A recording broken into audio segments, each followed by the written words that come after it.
So now we're all right, everybody, thank you. It is 5:30. Welcome to Grand Forks City Council meeting for Monday, June 19th, 2023. Welcome and roll call, please, Marie. Michael? Here. Buffy? Here. Pepper? Here. Lunchkey? Here. Bonnie? Here. Sandy? And me? Here. All right, thank you. Item 1.2, Pledge of Allegiance. I pledge allegiance to the flag of the United States of America and to the republic for which it stands, one nation, under God, indivisible, with liberty and justice for all.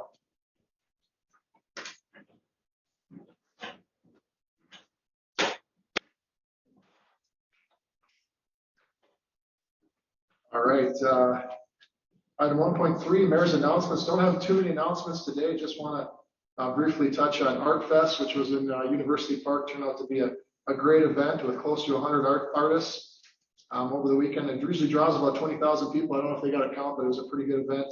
And then it's great to see town square full of life again at the farmers market. I haven't got to go down there yet, but I know my wife's permission for me to take her down there. And then obviously last weekend we also had Blues on the Red. So it's been really active in town, and that's great to see. It's going to be hot tomorrow, so if anybody's out and about, make sure you're staying hydrated or staying indoors. It's going to be very hot and very windy. With that, we're going to move on to awards, presentations, appointments, and proclamations. Presentation, the library board and support. All right, we got President Sherwood and Ms. Wint, so please take it away. You bet. Rich Wojcinski and members of the Council, thank you for having us here. We're here to present the 2022 annual library report. I'm Brad Sherwood, president of the board. This is Wendy Went. She's the library director. Thank you. I'll use my teacher voice. Anyway, we have a very, there's a detailed, more detailed pamphlet in front of everybody, but we have a very brief PowerPoint here that we will quickly go through. So we can go ahead and go to the next slide, please. Take a quick look. You can just see some of the special things that are occurring at the library, some of the photos there with the musical playground that we have out front now. Next slide. Some numbers that just start to show that we're starting to come back following COVID, which is great. So we've got plenty of visitors, a lot of visits per person, staff. I have the honor every year of interviewing all of the staff members and asking them just questions about everything that we can think of about what goes on at the library. We're very, very pleased with the feedback that we get from staff members. Next slide, please. Again, we have several groups. We have the Friends of the Library that help us out in lots of ways, raising funds and creating new programming for us. And so you can see some of the things that happened there in 2022. Again, if you have any questions about any events, you can stop us. We'll be happy to elaborate on them. Foundation, because like I said, we have the Friends of the Library, the Foundation Library, for the first time jumped in and we're participating in the Giving Hearts Day with the goal of raising enough funds to purchase a van for the library that allows us to do more outreach out into to the community and to the county. And so with their first year, they raised $14,000. There's additional members, and it's got it definitely has some momentum, and we look forward to working with them, obviously, in the future. Again, too small a print to read from where the audience is at, but again, you can see the new programming that happens there is extensive. There's lots of cool things going on. Obviously, the biggest one is the remodel of the children's department. If you haven't stopped over and seen it's absolutely delightful and gorgeous, the new department upstairs. And again, then we just have got some wonderful bar graphs. You can take a look and see. We love when things look like that. They're in orange, where you see dip in 2020, and then obviously coming way back with children's books going out here in 22. Next slide, please.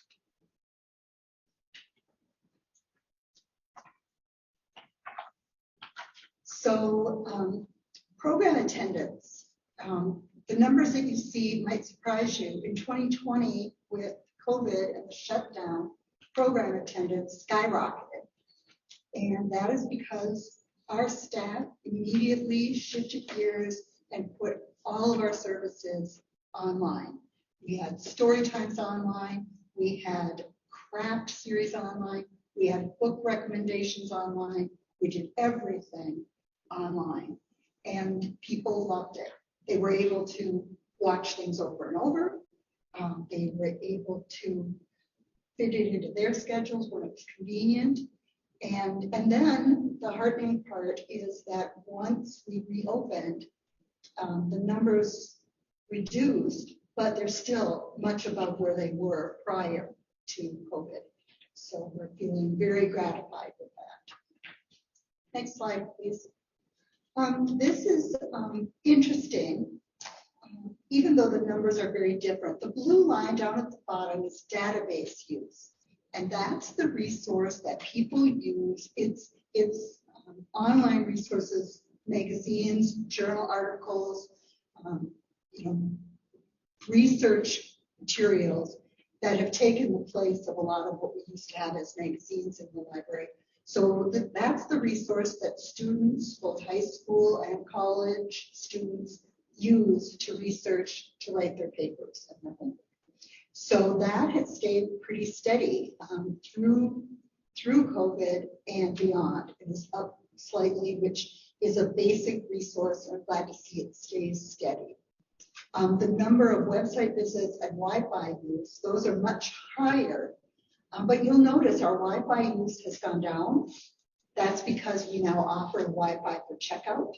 And so people are able to take it home for 3 weeks and use a Wi-Fi hotspot at home rather than having to just stay in the library and use it. We also offer laptops for checkout now and tablets. So that's been part of the decrease as well. And a lot of libraries are doing that now. Next slide, please. This one, what I wanted to point out on this one is the orange line, which starts way up there, which is library visits. And it plummeted, of course, in 2020 because our doors were closed. And then we reopened in 2021. And now it's nearly where it used to be. And I'm thinking with 2023 numbers, because this again is as of December of last year. With this year, with the children's department being remodeled and everything that's going on at the library right now, I think we'll surpass the old number. Next slide. So this is just a listing of our revenue and expenditures for 2022. In the folder, there's 21 included as well. I just want to point out real quick on this one that the total revenue is $2.9 million, and then it says the total expenditures is $2.3. That's only because we took $500,000 from our operating reserves and moved it over into our capital account to help fund the remodel of the children's department. So we did not overspend. It looks like we did, but we did not. And that's it for our formal presentation, but we welcome any questions. Sounds good. I know, Ms. Linsky, you are serving on the library board, so I just hope if you have any comments or anything you'd like to say. I know that the children's department remodel has gotten rave reviews. We had someone come in here, and then they got my family also went there and gave the same reviews, so it's been excellent. Ms. Linsky. I think some of the other exciting things are you can now check out 3D printers, radon detectors. So I think people think of the library, they think of books, which is great. I do like to brag to a lot of friends when they order a book on Amazon. I can go to the public library's website and have a book ready for pickup in a couple hours. So. Yep. There's one sort in the community. My father turned 92 day before yesterday. He goes to the library and picks up 4 books every single week. He said, with that new children's apartment, it's getting hard to park it. Yeah. So he's a little concerned, but we'll take it. It'll be fine. All right. Any other questions for President Sherwood and Ms. Wendt? Oh, thank you for coming and giving us a report. Yep. Have a good rest of the week. You bet. Thank you.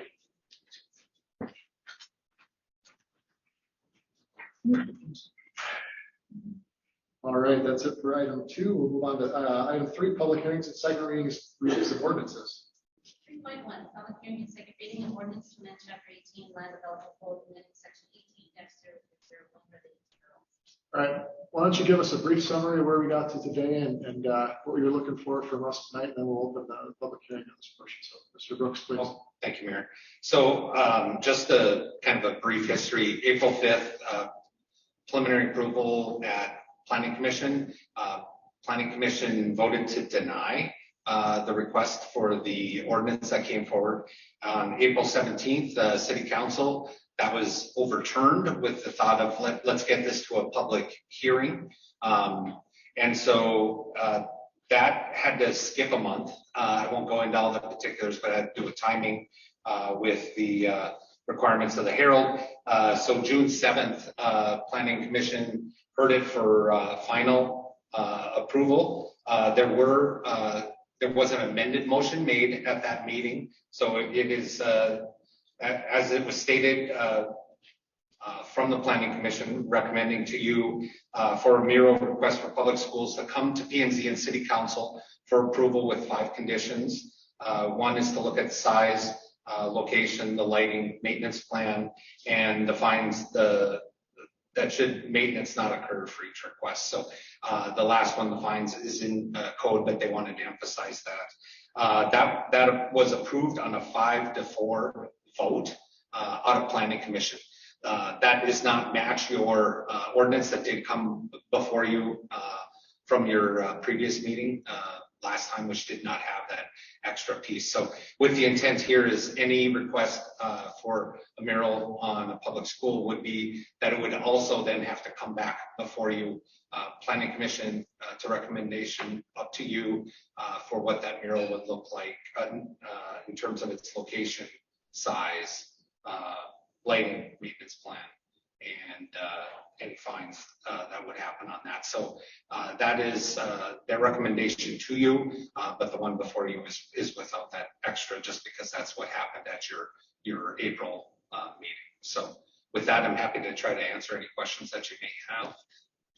So tonight we got the original ordinance, and then there's amendments that are made by planning and zoning that we could choose to make a motion, I suppose, on either. Is that what you're? Correct, Mayor. Yes, you can go back to your original, or you can go with this amended, or you could potentially vote to deny. Those are the options before. Any questions for Mr. Bush? Why don't you stand close by in case we need you, but we'll, any questions, Mr. Bush, for open public hearing? Yeah, Ms. Osowski. So is there a required setback? Because I believe in the code that it says it won't be facing residential homes, correct? No, what it says is it will not be adjacent to the right of way. So actually, it doesn't actually mention homes, but that was a big concern that we were hearing at Planning Commission, was whether or not it was going to be viewed from residential property around the school and what the visibility would be to those surrounding properties. So the ordinance as it reads today is that it can't be on the right of way adjacent to. So what would that be on? Like, just say we're using Valley Middle School, for instance. The side that could be used would be the side facing the park. So on the west side of Valley. The only side of the building that could be used? The other one that had been mentioned to me is there's an internal parking lot on the north side of the building. Technically, there's a west-facing wall there as well. Probably not likely where they're going to put it, but I would anticipate the side that they're going to be looking at would be the side facing the park. Correct, but this code doesn't say that they can't put it on that side of the building, right? And that is across the street, even though there's a small parking lot there, that is across the street from residential homes. So yeah, the way we look at the code, the way it's the side that's parallel to the street. So that's the way we've looked at the code, is that the mural on the south side would be directly directly adjacent to right of way, or on the east side would be directly against the right of way, and those are the sides that they were not permitted. But that one side of the valley that you're talking about, that is across the street from residential homes, not far. So someone looking out their front window could would potentially have to stare at this artwork for a long period of time, correct? Because I mean, I went to Valley. I'm Yeah. aware that, there is the one side that faces the park, but even though this code states that you could use this other side only because there's a parking lot in between the residential homes and the school, correct? That west side of that parking lot could be used, but I would anticipate they're gonna look at that side facing the park. That would be visible from residents. Right. It would be within their view shed. But we're not just looking at Valley, we're looking at changing the entire city code. That's correct. Yep. So, I mean, we have to think of all of these different situations that we could put ourselves in. Does this mean that churches are then allowed to put up murals? No, the way this is written, it would just be for public schools. Okay, and so only public schools. What about homes? Could I paint a mural on my house? No, it's limited to commercial, industrial, and then this ordinance would be changing it to allowing public schools and residential districts.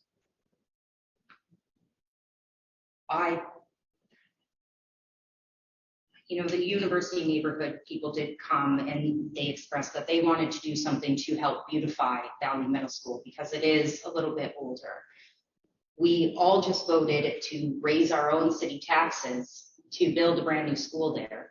I really think that I would prefer looking at a brand new building than what someone's opinion of art is, because I think that there is such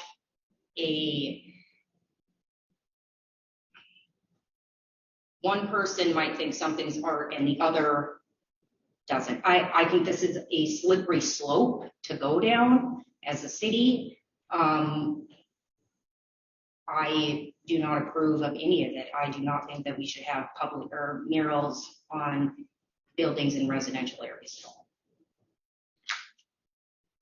I gotta correct Ms. Osowski on one thing. We didn't raise the city's taxes, we raised the school district's. I apologize, Mr. I think a Mayor. lot of people would rather stare at a new school, that's why they voted for it. But Right. Any other comments before Mr. Brooks steps aside and we're gonna hear from the public? Okay, we got one more, Mr. Kamani. Just, regardless, the way it reads now is anything would have to come to planning and zoning and then council for approval. If you go with the recommendation out of planning and zoning, the requirement is that it would go through planning commission and they would make a recommendation up to city council for that approval on the mural on a public school. And otherwise, they can't, right? Currently, that would be we need to amend that to allow that to be an option. And if someone wanted to just do a mural on a public school, it has to go through the process. There's no option, so we'd have a shot at approving or denying regardless. That's correct. With the yes. change. Yeah, with the change. Yeah. Thank you. So would we actually get to approve the artwork then? Like, would a printout be brought that we get to view? Yes, well, I would envision that we probably see what that would look like, but in terms of what that content would be, what that art would be, that wouldn't be something that would be up for approval. The courts have ruled that, in terms of content of the art is something that is a First Amendment right, and that's a little bit more. That's why the motion was drafted the way it was, I think, out of planning and zoning, is that we were going to focus on the size, location, lighting, maintenance plan, those types of things that aren't specifically getting at what the art is. So almost anything can be put up on these murals then? Well, ultimately, it's going to be the owner of the property's decision on what gets put on the property.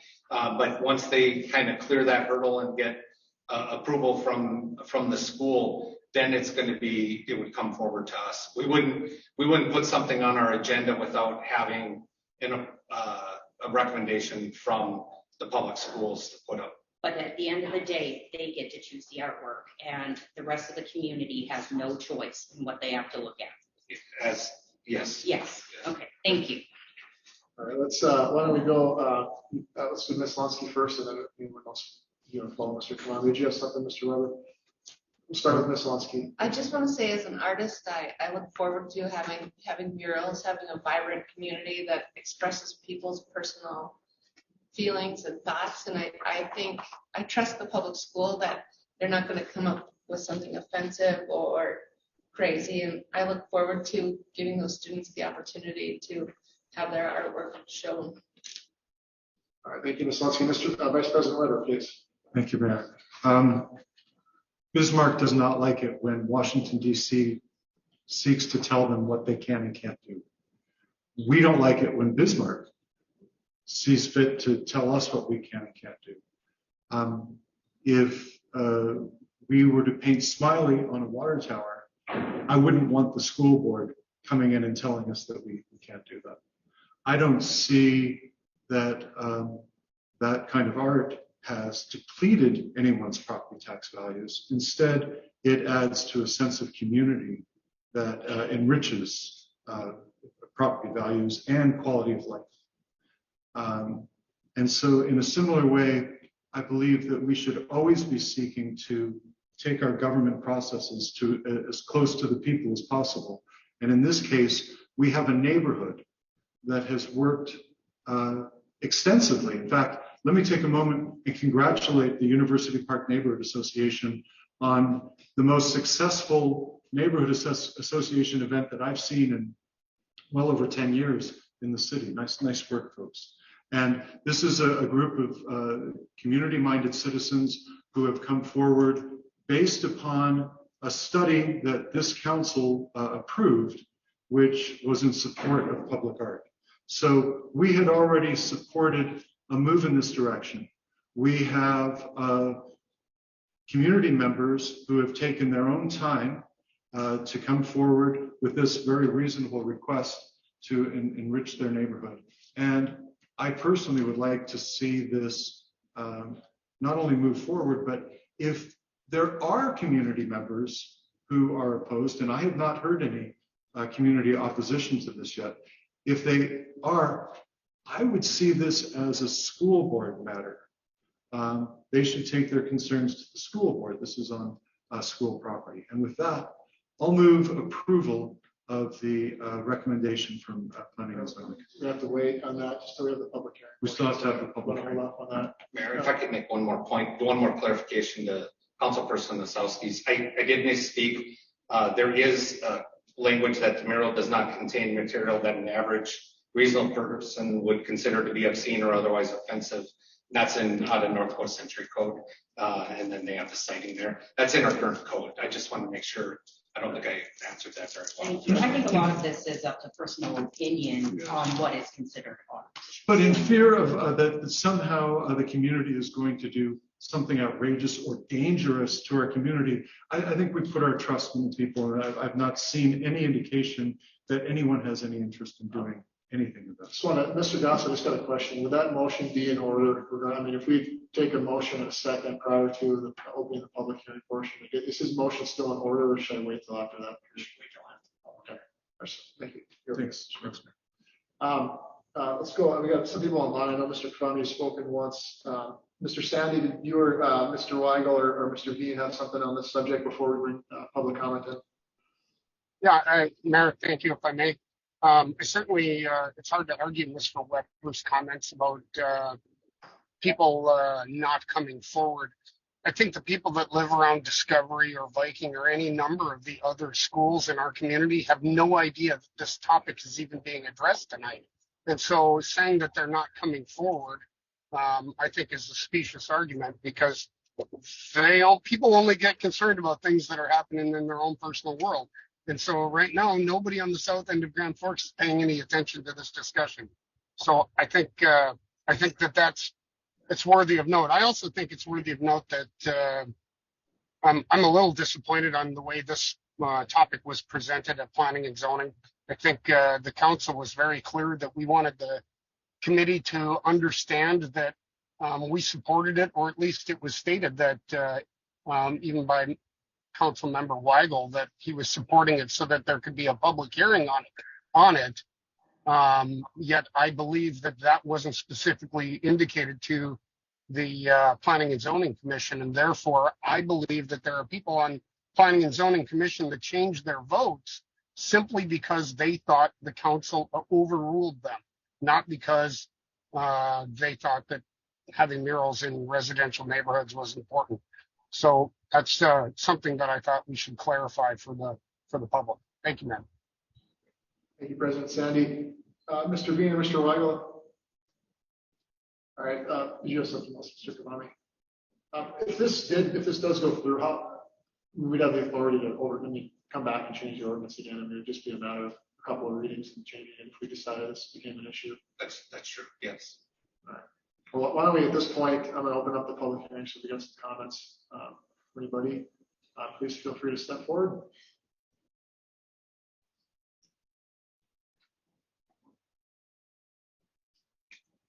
Good evening. I'm Peggy Lucky. I live at 514 Harvard Street. And first, I'd like to thank you for the action you took at that April council meeting where you sent the agenda item back to Planning and Zoning for to give us the opportunity to speak to it. And the Planning and Zoning Commission had a very lengthy, thoughtful conversation about the proposed changes, and they added language that I think made them more comfortable approving the changes. I think it was pretty clear at the meeting that the council had, the action the council had taken was to send the item back for to provide opportunity for the citizen input. And I know we have some others that'll speak to more specifics. The main concern that I heard from Planning and Zoning was it's in a residential area, is it going to face somebody's home? And it won't. And the group will be, I'm very confident the group will cross all the T's, dot all the I's to make sure that if the project goes forward, that it's consistent with the direction from Planning and Zoning and from this council. And as far as other requests from other schools, Planning and Zoning, any other school that wants to come forward with the project has to go back to Planning and Zoning. This change is not a blanket that says any public school can do a mural. They were clear that it's one-offs, and they will want to have their input. We're so excited about the new Valley Middle School, and hopeful that somehow this mural will find a home, an appropriate home with the new middle school, working with the architects and the school district and the students and the art consultants. And thank you. Thank you, Ms. Lucky. Do you have a comment, Mrs. Susky? I guess I just kind of have a question to the neighborhood club. I understand there's funding for this mural currently, right? Is there funding to maintain this mural throughout the years? All right. Hello, please. Mayor, City Council members. My name is Renee Carterville, and I represent the University Park neighborhood.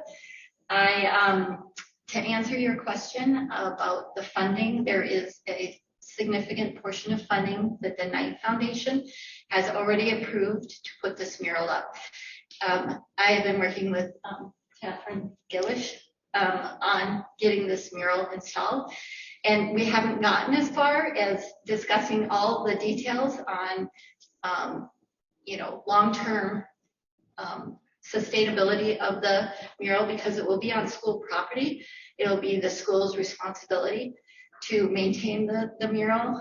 And so she and I need to have a conversation about what does that look like, and do they need some funding to come in to do that. The mural will be put on a board because as we know, Valley is being removed and a new school is being put up. And the goal is for this to be a transition piece that links the old school with the new school and artwork that the students have done to bring it forward to the new school. And so the board, at the very least, will be removable and replaceable. So the question you ask is more complicated than just, is it going to be repeated? Would we take that board down and put up a new one? Those things we have to figure out after we get past the point we're at and start actually planning it. So there is currently funding available, and it's beyond what it will cost to do the mural. May I ask you one more question? You okay with that? Yeah, please. Is the school board aware that they will be responsible for maintaining this artwork? I think I'd have to refer you to the vice superintendent for that one. Because that's my chain of communication to the schools is through her. Do you have any other comment? Ms. Kalach is already coming up. So we got, the question I believe was, is the school board aware that, there'll be a requirement if this amended ordinance goes through to keep it maintained? Great question. So I'm Kathy Glass, I'm the Associate Superintendent of Secondary Education. I have been in collaboration with the Northside University Art Commission as described. It has not gone so far to the school board, but I have informed our executive cabinet of it. We are aware that this is a collaborative project. We're excited about, as was mentioned by a prior speaker, about the potential of allowing our students to work in tandem with our local artists to create something beautiful, something pride-filled, something we certainly would not be in support of painting something gaudy. And I know that there's concern of, it being a long-term point of viewing, but the transportability of it, I think, is, to me, kind of the perfect storm, because if it's a piece that we decide we do not want to transfer, maintain the exterior of the building, perhaps the transition, because it's on board, is to an interior component, or perhaps it's we capture the essence of it some other way and put it on display in a smaller form. So we're kind of getting steps ahead, but our executive team inside has been supportive of the concept. Another question, Mr. Well, Sutton, one thing, do you think we're putting the cart ahead of the horse here? Like, do you guys not think that we should go talk to the school board and get approval from them before we go and change city code? I mean, if they haven't even agreed to this, correct? And we don't know how they're going to fund it. You don't even know if you're going to be responsible. Right. For it, right? Our school board speaks to school board policy, right? They talk about policy and procedures. This is more of an operational decision. And so it's a great question that you have, but it's murals are not necessarily in school board policy. It's in the operations. So that is for the administration to decide upon. So we will have no elected leaders viewing these murals before they are even put up in our community. That's not what I'm saying whatsoever. They be certainly folded into the process once. So you ask the question, what comes first? It's kind of, to use an old term, a horse apiece, in my opinion. If we had gone to the school board to grant permission on something that we don't even know where it was going to come to fruition, that could be looked at as premature as well. So, but there are steps in the process, and like I said, our cabinet has signed off on it, and we're excited about the potential partnerships and the opportunities that would provide kids. And again, I don't want this to sound wrong, but considering the fact that, as you mentioned, that edifice is going to be raised in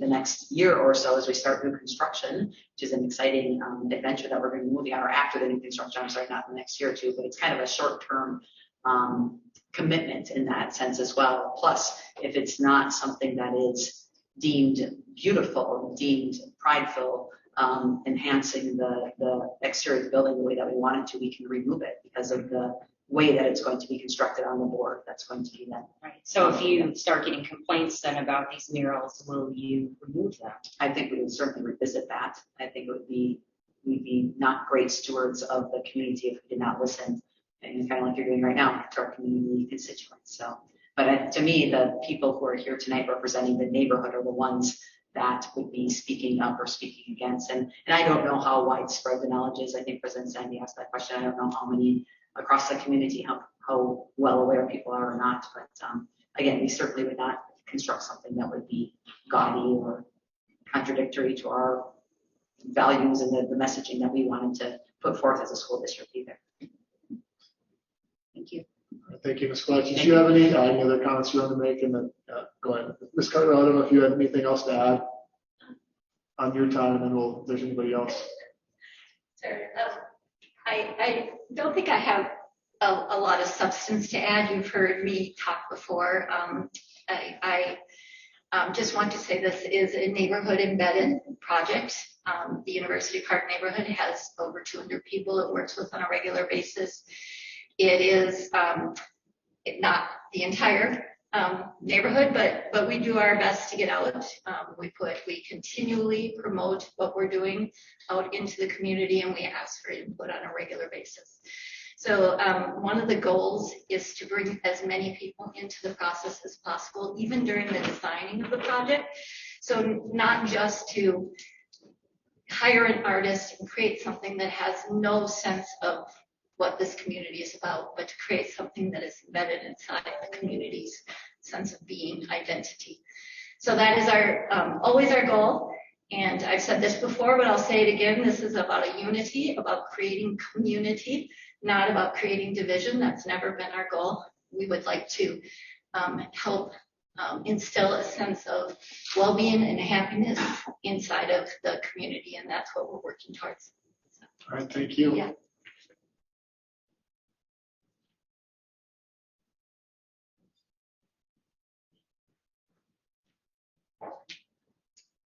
My name is Jillian Westrom. I am the art teacher at Valley Middle School. So I have been working with the community group, talking about what this could look like and starting to brainstorm a little bit with the students at Valley and get their input, get the staff at Valley's input, the family's input. And I just want to reiterate some positives that this could provide. One of the points of school is to give students opportunities to learn and experience things. And middle school philosophy is all about exploration. And an opportunity like this is something that lots of students don't have the opportunity to be a part of. And this could launch students to do things and become interested in things that they might never realize that they cared about or had an interest in. And that is what school is for, in my opinion, is to give students the chance to try new things. So I think this would be just this whole process, even talking about it with my classes to start. Like there were, cool ideas and kids emailing me on the weekends and telling me, oh, I was thinking about this. And so I think it could be really beneficial to our students. It would allow them the opportunity to be a part of the team and get to work together with their classmates, with adults, with professional artists to create something. We have rules, it's kind of already been said, but looking even at like a student code of conduct, we have things that students are allowed to do and not do. In their personal art, they can only, they have guidelines they have to follow. And if they're not following those guidelines, they don't get to do it.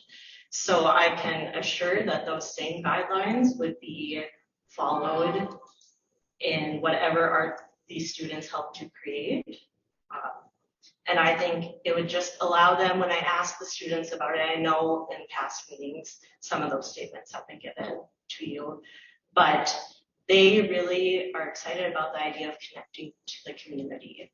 There are a lot of really, really awesome things that happen in that school, and there are a lot of really talented students. And I don't think that is always conveyed in the community. And this could be a way to, the students talked about how a mural could make Valley look more welcoming and be a more open place and hopefully show some of the awesome things that are happening in that building and displaying that outside the building. So I think the final product is really great, but this whole process I think is a really wonderful opportunity for that school as well. Thank you, Ms. Westrom, and thank you for being a middle school art teacher. Absolutely.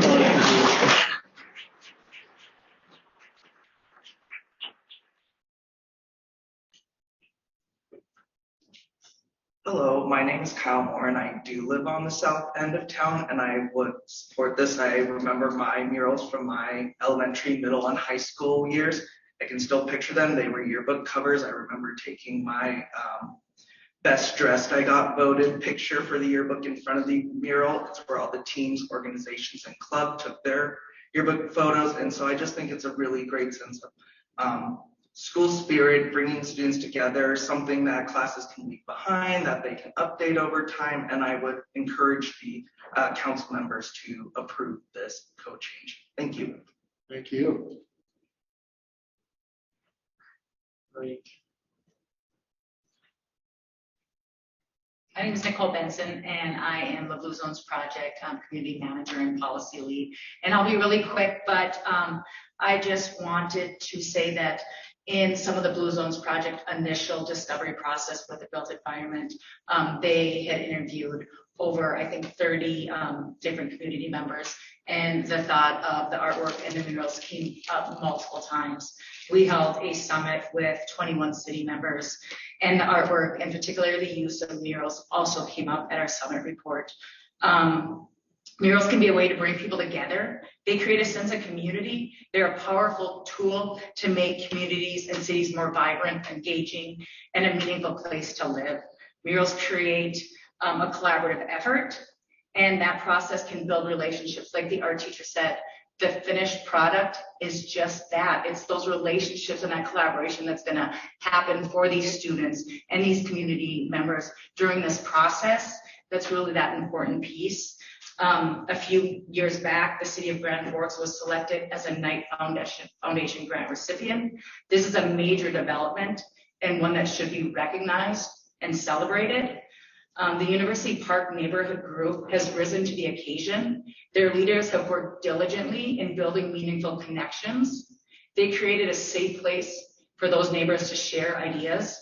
They empowered their residents to use their voice and foster change. The University Park Neighborhood is a group that is seeing this opportunity and wants to leverage that. In 2021, the University Corridor Study was completed, and that was by the Community Foundation, the Knight Foundation, and JLG. And at that time, 82% of residents who took part in that study thought it was important to improve the aesthetics and the beauty of University Corridor. Respondents taking that survey also said, when ranking 4 different things that they wanted, the beauty and the feel of this area was the second highest of importance. So this is multiple people spanning multiple years. In addition to that, we had in 2014, the Public Arts Commission in the Grand Forks has been implementing process to put public art throughout downtown all the way to 42nd Avenue with the goal of showcasing more art in the community to enhance the culture of life and bring a sense of place. This is a great opportunity to further and extend the support of the Public Arts Commission. The University Avenue lends itself to opportunity to storytell and talk about the unique history of Grand Forks, and what a better way to do that through the artwork and storytelling of our own Valley Middle School students, ones that are going to be bridging that old school to that new school. Those teachers, my husband is a teacher at Valley Middle School, and he just thinks this would be a great opportunity, not only for the staff, but the teachers to share that history of that old school and welcome in this new building. And there are schools, I think is it Viking Middle School or Viking Elementary School, that has a mural. So this isn't going to be the very first one. There already are schools within the Grand Forks community that have a mural. So the request to change the mural has been heavily vetted by both the University Park Neighborhood, the Grand Forks Public Schools, and most recently the city planning and zoning. They have ensured all necessary guardrails are in place. The processes for the commission art will go through the proper channels, the checks, the balances.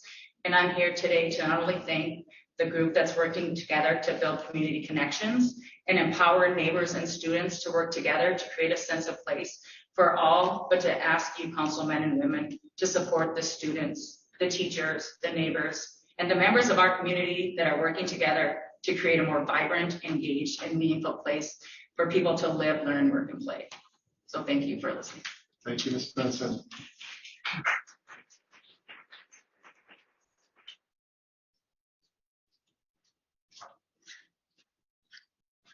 Mayor Wojcinski, City Council, hi, Ms. Osowski.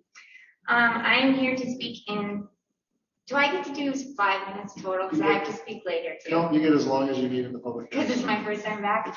Okay, I'm here to speak in support of this project. I think these things are so very important.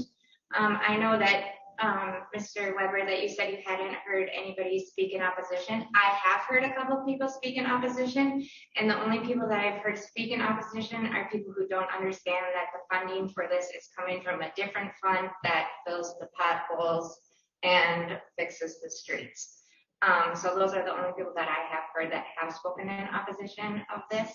As an ex-illegal graffiti artist and a current legal graffiti artist who has done many murals. I did murals at Hope Church, and I've done murals in elementary school in Minneapolis, and I've done a couple other murals in the basement of my dad's house.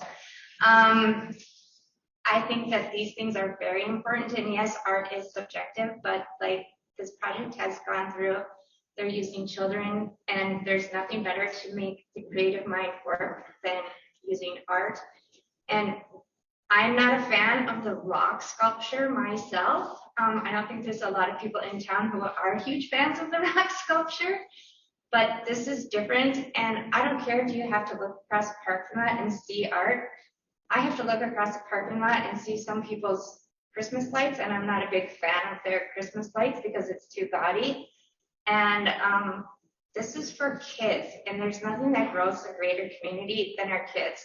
Like, if we have to put a little money to maintain things, then I am more than willing to put a little money to maintain things. I don't have kids, I pay taxes, and I'm more than willing to put a little money into doing something to maintain. Studies have shown over and over and over and over again that kids' learning environments make kids better. If you're going to go to a school and it's just going to look like this, you're going to be bored. You're not going to learn. You're not going to thrive. You're not going to do any of that. And why are we going to not do things that people have put time and energy into making sure that these grants go through and that we can have these things in place?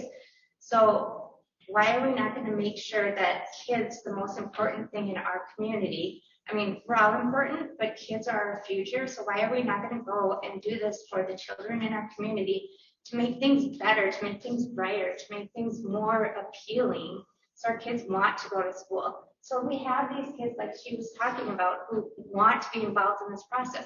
Are you going to get kids who are going to draw a stick figure and be like, I think this should go on the thing?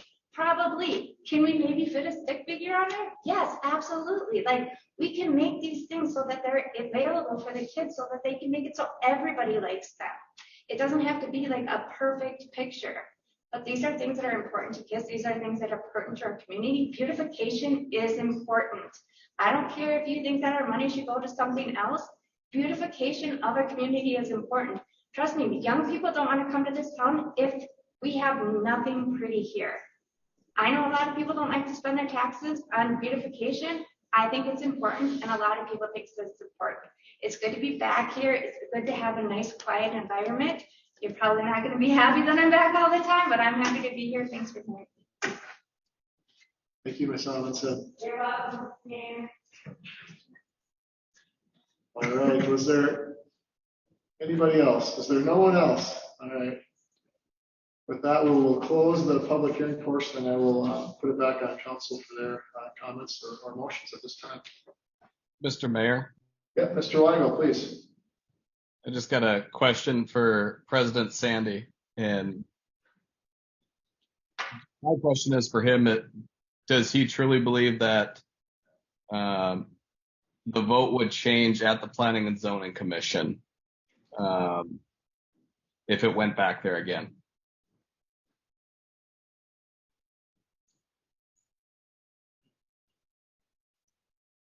President Sandy, can you hear Mr. Weigel?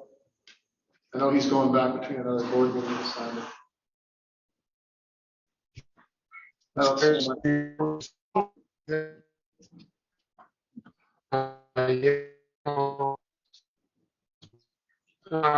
a question from Mr. Weigel regarding planning and zoning. Yes, I actually do believe that planning and zoning fully understood what our discussion had been.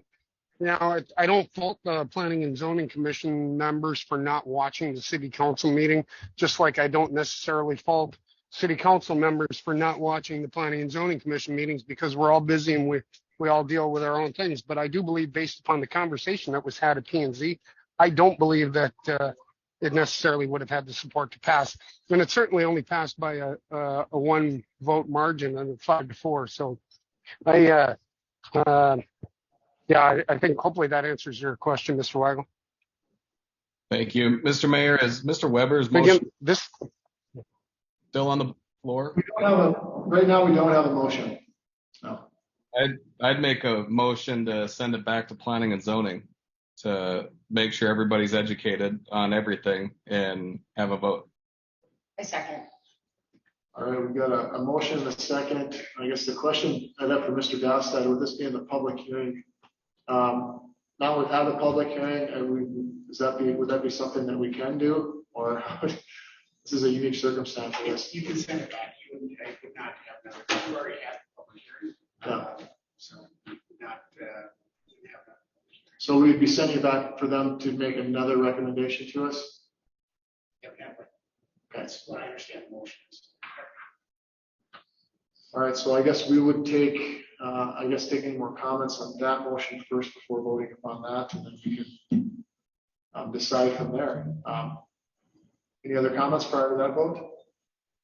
All right. If I may. Yeah, please, Mr. Weber. I plan on voting no to the current motion. We've kicked this back and forth. People understood what the purpose of the taking it back to planning and zoning was, and I don't imagine that this would change anything. Regardless, planning and zoning makes recommendations to this body. It's time for us to vote on this. Thanks. All right, so any further comments? So right now, a vote in the affirmative would move it back to planning and zoning.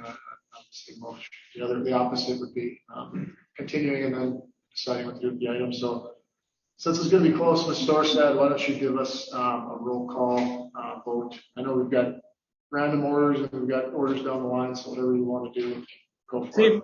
Say, Mayor. Yeah, Mr. Bean, last moment, please. Yeah, I'm sorry. I finally got to my office, so wasn't in the car driving, I guess. I would like to see us probably vote to, although I was not at the last city council meeting, and as stated, I was not at the planning and zoning committee either. I was on the fence, to be honest with you, on this whole thing, because I think there's arguments to be made on both sides.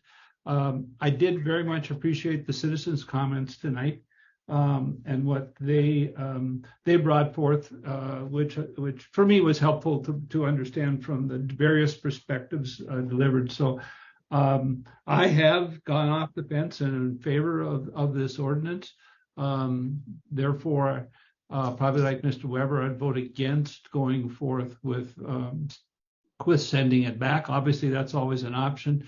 Would love to see a decision made tonight. All right, thank you, Mr. Bean. So second caller, Eric, are we ready to take a vote on this? President Sandy, you ready to take a vote? Certainly. All right. So the motion is, do you want to send this back to the next planning and zoning commission meeting, which I don't know the date, but we can add that to the motion later. So Ms. Storstad, if you want to run through, please. Start with Letsky. No. Tommy, No. Bean, No. Wasowski, Yes. Weigel, Yes. Weber, No. and Sandy. Yes. All right, we got I believe that's 3-4, so that motion will be defeated. Mr. Mayor, if I may. President Sandy, let me go with Mr. Weber first. He was up. I'll move approval of the planning and zoning commission recommendation. We got a second for Mr. Thomas. Mr. Sandy, please. President Sandy, please. If I may, I guess, so this isn't about Valley. This is about city policy in general related to murals.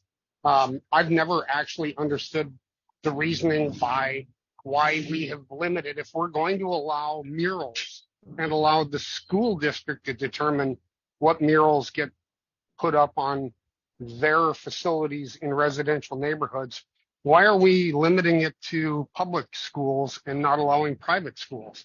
And since we're going through the motions, if we're going to do this, we may as well include churches as well, because they are going to come and ask. So I think that it'll be very telling to see how the council members vote when I make the motion to a friendly motion to add private schools and churches to that motion.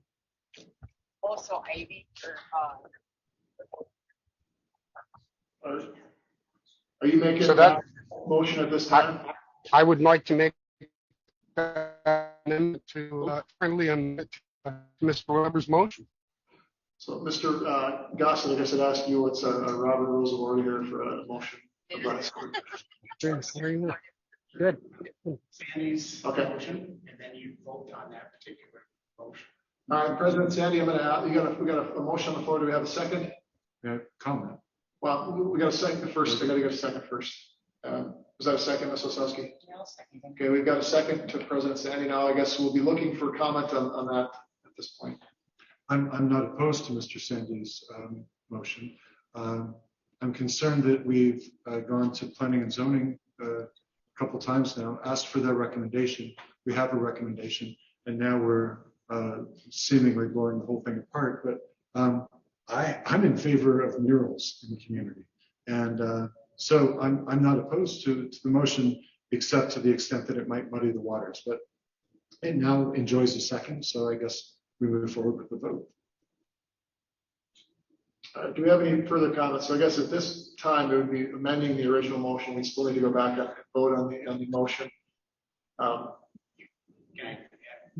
be voting for, as I understand it, is to include the way it sets up now is the original motion is just public schools, and the amendment would be to add private schools and churches to who could put up murals with all the rest of the recommendations from planning and zoning that were added. That's the only change as I understand it. So, yeah, but right now, we're not motion to approve. We're just, right now, the vote would be just to add that to the motion. Is that correct? Okay. All right, any further comments? Mayor, Mr. Bean? I'm just a heads up, I'm not in favor of the amendment. I would like to see if we start this out, we do it on a limited basis, which is just the school system. Opening it up beyond that, I probably would not vote for it if it were enlarged. So just my thoughts.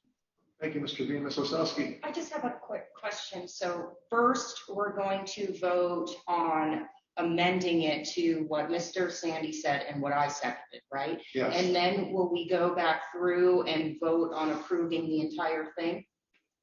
Yes. Is that how it works? You can. So we get two votes? Yeah, you can vote to add private schools and churches, and you can vote yes on that and still vote no on the entire thing. That's what you're asking. Actually. Okay, I'm assuming thank you. that's the intention of some on this. So,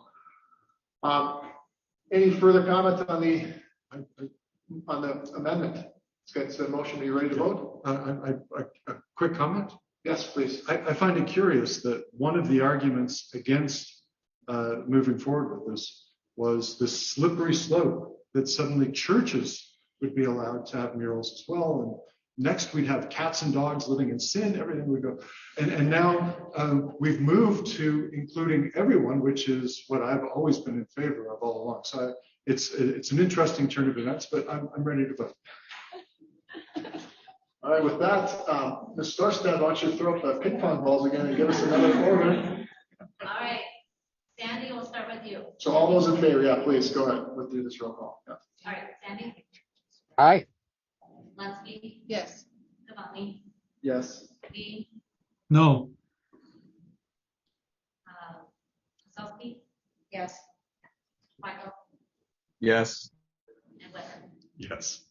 We have a 6-1 affirmative to that motion. So now the motion on the floor would be to approve murals, not only at public schools, but at private schools and churches as well, with the restrictions and the amendment that the Planning and Zoning Commission will forward. So that would be the current motion, second on the floor. With that, I'd be looking for any further comment, or we would vote. Yes, Mayor, I do have one. Oh, okay, Mr. Bean, please. So it seems like procedurally that we had a process set up for schools that had to go through a very prescribed process. How does that work now with churches and private schools? What process do they have to follow?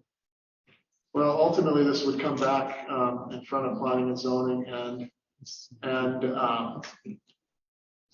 they would make, and then the city council ultimately, they still would be one off. I got Mr. Brooks. Why don't we ask him more detail on that question? Thank you, Mayor. The way I understand it is anything within the residential now would be coming back before planning and zoning and city council, which would include the public and private schools and churches alone would be coming back before for planning and zoning recommendation up to city council for approval. That's my understanding of the motion as it sits today. Okay. Commercial industrial still would follow our process, which is administrative at this point. And you'd ultimately be administratively giving a recommendation to the city council. Planning and zoning commission would make a recommendation up to city council. But with the, with I mean, ultimately staff's going to have put together their recommendation to the planning and zoning. Correct. So they'll still have that oversight to begin with. Correct. Okay. Seeing no further comment, we'll be looking for a vote on the motion as it stands. Roll call. Ms. Dorstad. Letsky. Yes. Kavami. Yes. Bean. No. Osowski. No. Michael. Yes. Hunter. Yes. And Sandy. No. All right, so the motion is approved 4-3. We'll move on to item 3.2. Public hearing and second reading of ordinance to amend city code section 21-0311 relating to tax.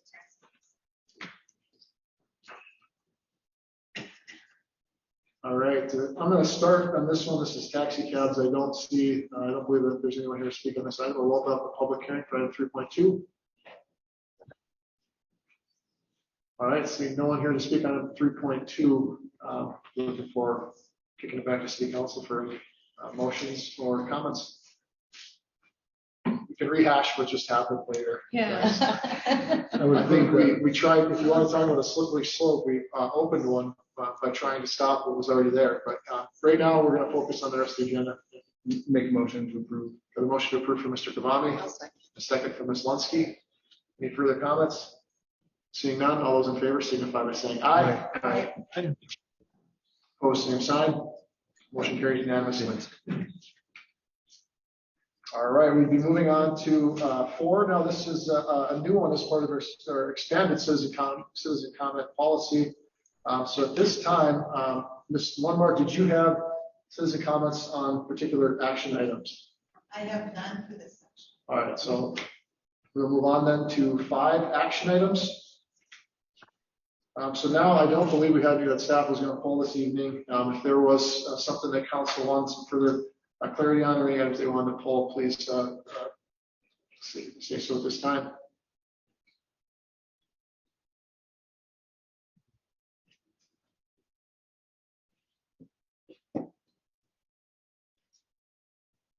All right, so we'll be looking for a consent agenda motion. We'll move that to the consent agenda. And items 5.1, 5.2, 5.3, 5.4, 5.5, 5.6, 5.7, 5.8, 5.9, 5.10, 5.11, and 5.12. I get a motion for those items. Motion from Ms. Osowski, and a second from Ms. Lunsky. See no further comment. All those in favor signify by saying aye. Aye. Aye. Opposed, same sign. Motion carries unanimously. On to 6 information items. 6.1 is the investment portfolio summary as of May 31st. Thank you. We'll move on to 7, approval of minutes and bills. 7.1 vendor list as presented. All right, do we have a motion to approve the vendor list? We have a motion from Vice President Weber and a second from Mr. Kavami. Seeing no further comment, all those in favor signify by saying aye. Aye. Aye. Opposed, same sign. Motion carries unanimously. 7.2 minutes from February 21st. Do you have a motion to approve as is? Got a motion to approve as is from Ms. Lunsky and a second from Mr. Vice President Weber. All those in favor signify by saying aye. Aye. Opposed, same sign. Motion carries unanimously. All right, we'll move on to 8 citizen comments. These will be general comments, and I think we have one. Is that correct? And Ms. Amundsen, please, actually, Ms. Lundmark, if you want to call the name. Jules Amundsen. All right, you've got 5 minutes. 5 minutes? Yes, and that I can clock do will it in start 5. now. All right. Please. Hi, Mr. Mayor, City Council, thanks for having me back again. I am here to update you on the coulee that I had emailed you all about.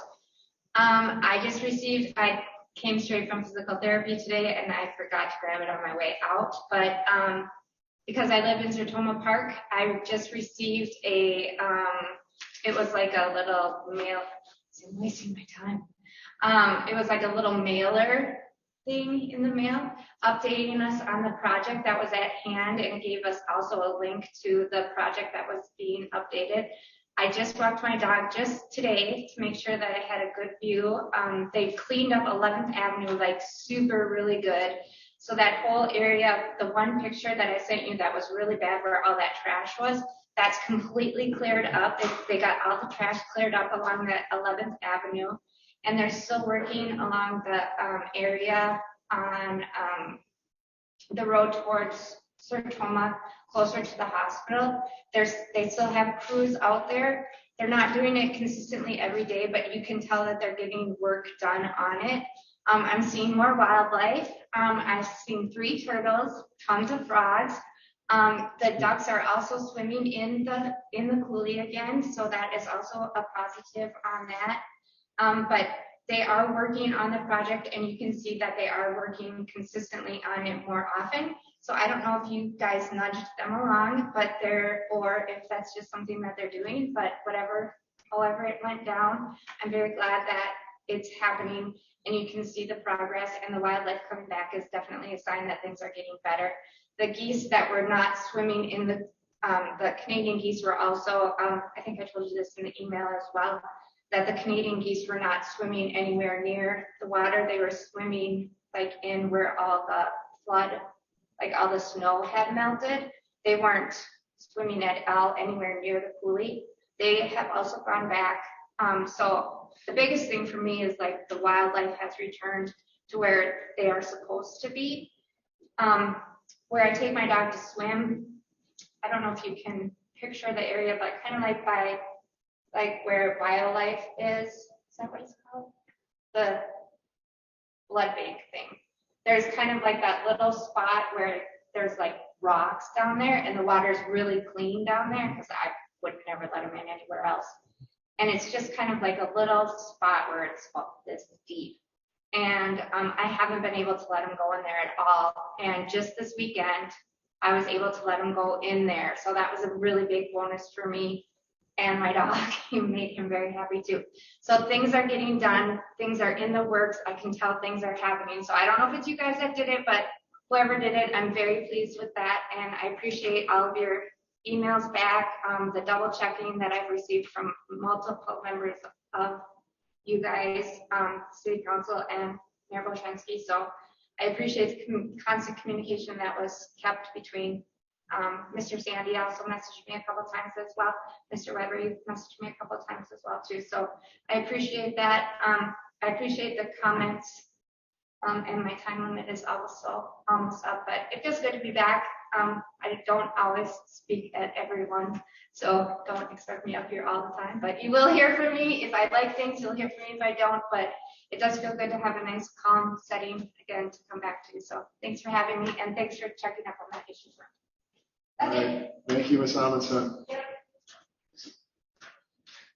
Is that all for comments? All right, we'll move on to 9 city administrator comments. Mr. Field, any comments this evening? Just to follow Ms. Amundsen, it was great that she sent those emails out, but we always give you guys all the credit here on City Council, Mayor, but really a lot of the credit goes to our crews that do that every year. And so I want to give a shout out to Public Works crews and also Waterworks crews who actually get out there every year to do that. And not only once a year, we have to do it multiple years. And sadly, sometimes things are designed in a way where our operations crews have to do ongoing maintenance on things. And so I'm really thankful for those men and women that have to get out there and do that. So shout out to them and all the great things that they do day to day. And when a question comes in or something needs to get fixed, more often than not, it's either a public works or waterworks crew that gets out there and just gets it done. So thank you to them. And thanks to Ms. Amundsen for recognizing all the great work that's going on. So I also want to highlight that we've sent some emails, but budget season will start. We'll kick off soon here. And I think, Marina, we're primarily going to use the COW meetings as our presentation tools to you, and ultimately they'll get to City Council and for first approval and second approval. So I think those will start the first part of July. So I just wanted to highlight that it'll start with informational briefings, but after the 4th of July holiday, those will start thereafter. So thanks for all you guys do. And thanks for all the city employees and all the great things. Thank you, Mr. Phelan. All right, we'll move on to mayor and council member comments. Mr. Weigel, any comments? Thank you, Mayor. Ms. Osowski, any comments? No, thank you, Mayor. Ms. Lunsky? I just wanted to mention, I've been getting a lot of comments about dogs on the Greenway.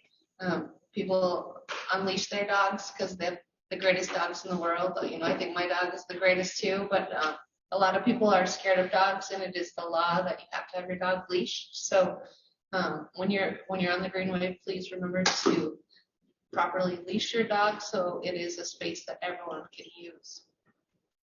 Thank you. That's a good point. And I know that my dog is not the greatest dog in the world. He still loves us so much. All right, Mr. Kavami, any comments? No, thank you. All right, Mr. Bean, any comments? No comments, thank you. All right, we've got Vice President Weber. Thank you, Mr. Mayor. Ms. Amundsen, I'd like to reiterate what Mr. Phelan just said. We like to take credit for making these things happen. We rarely have any right to take the credit. City staff are doing that all the time. So I'm glad that things are working out there.